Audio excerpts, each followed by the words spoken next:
Hi, I'm Kyle, and welcome back to Bedtime Verses with Kyle. Just a little poetry to help you get ready for bed. We're joined again by Acheron. We'll see if he runs away, for it is Folio Friday. And today we're back to some Shakespeare. A speech from, Richard Duke of York, which I think is Henry VI, Part 3.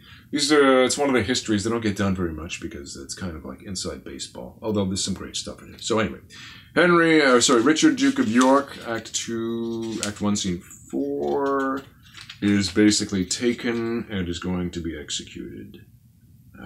This is the War of the Roses contention. Okay. And there's this nasty queen. Queen Margaret is just... You know what? I'll let him speak for himself. Here we go. Captured. I believe he's watched his son. That's right. He's watched his sons executed. He's wearing a paper crown. It's been a while since I reviewed this. Okay, here we go. She-wolf of France, but worse than wolves of France, whose tongue more poisons than the adder's tooth. How ill-beseeming is it in thy sex to triumph like an Amazonian troll upon their woes whom fortune captivates. But that thy face is Pfizer-like, unchanging, made impudent with the use of evil deeds, I would essay, proud queen, to make thee blush. To tell thee whence thou camest, of whom derived, were shame enough to shame thee, wert thou not shameless. Thy father bears the type of King of Naples, of both the Sicils and Jerusalem, yet not so wealthy as an English yeoman. Hath that poor monarch taught thee to insult? It needs not, nor it boots thee not, proud queen, unless the adage must be verified, that beggars mounted run their horse to death. 'Tis beauty that doth oft make women proud, but God he knows thy share thereof is small. 'Tis virtue that doth make them most admired, the contrary doth make thee wondered at.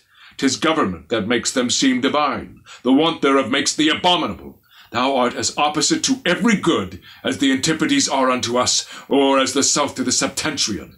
Oh, tiger's heart wrapped in a woman's hide! How couldst thou drain the lifeblood of the child, to bid the father wipe his eyes withal, and yet be seen to bear a woman's face? Women are soft, mild, pitiful, and flexible.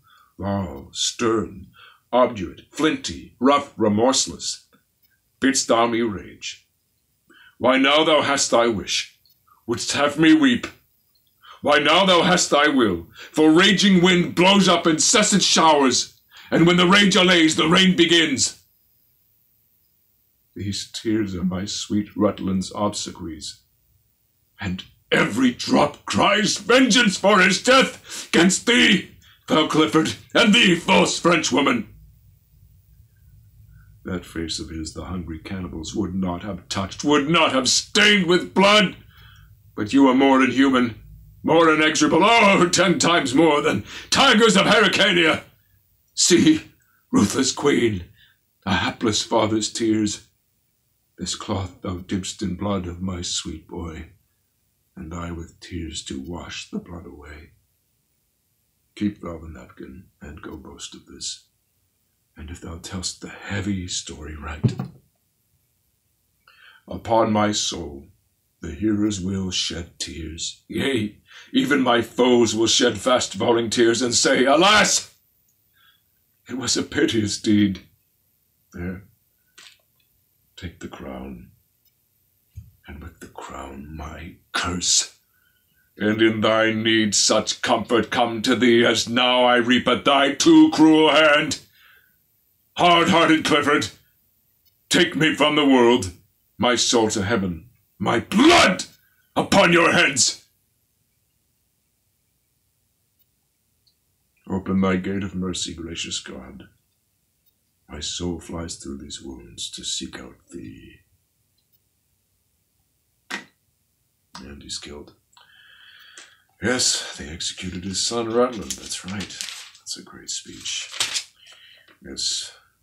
Low-born whatever, he teaches her how to insult. Yeah, this is a good one.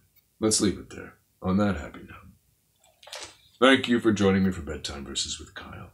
You can follow me here, subscribe to my YouTube website, and there'll be new readings every weekday night at 11 p.m. Eastern Standard Time. Good night. Sleep tight.